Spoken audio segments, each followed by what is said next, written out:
Alors, salut à toi et bienvenue sur ce nouveau tuto. Aujourd'hui, nous allons parler de scintillement, appelé plus communément du flickering. Cet effet vraiment pas possible, nous sommes en train de le regarder à l'instant. Nous allons voir comment nous pouvons l'éradiquer. Ce scintillement se produit quand la vitesse d'obturation de la caméra n'est pas synchrone avec le clignotement imperceptible de certains éclairages, souvent des LED, ou la fréquence de balayage de certains écrans.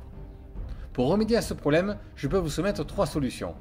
Allez, pas de blabla, du résultat, c'est parti.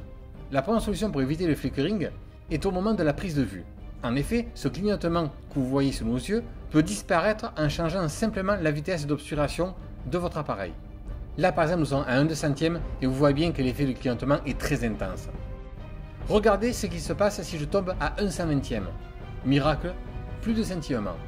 Le résultat aurait pu être identique si j'avais filmé en PAL et en 25 images par seconde. Seulement, afin de tirer la meilleure partie de ma caméra, pour réaliser de beaux ralentis, je l'ai positionné en mode NTSC, ce qui me permet de pouvoir filmer à 60 images par seconde. 12 scintillement qui est très intense dans cet exemple-là. Mais si pour X raison vous n'avez pas pu enlever ce scintillement à la prise de vue, soit en réglant la caméra ou soit en changeant la vitesse d'obturation, eh bien à ce moment-là, il y a une deuxième solution. Cette solution m'a été apprise par un ami, mais ne fonctionne pas dans ce cas. J'ai donc apporté quelques modifications. La technique de base est de dupliquer votre séquence, la positionner au-dessus et de réduire son opacité à 50%. Puis on décale cette séquence d'une image. Et dans la plupart des cas, ça fonctionne très bien. Mais dans mon cas, hélas, ça ne fonctionne pas. J'ai donc dupliqué une 3e séquence que j'ai décalée encore d'une image. Mais j'ai abaissé l'opacité non pas de 50 mais de 30%. J'ai longtemps tatillonné afin de trouver la bonne valeur et là vous voyez, c'est terrible, ça marche à la perfection.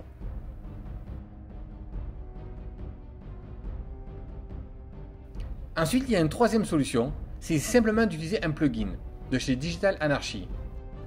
Mais étant donné que j'ai déjà utilisé ce plugin dans un précédent tuto, cliquez sur la barre d'infos en haut à droite qui va apparaître dans quelques secondes, allez à 10 minutes et 15 secondes dans la vidéo et vous tomberez directement sur la bonne info qui traite ce fameux plugin. Voilà, c'est terminé. J'espère que ces quelques petites astuces vous en enverront bien une épine du pied.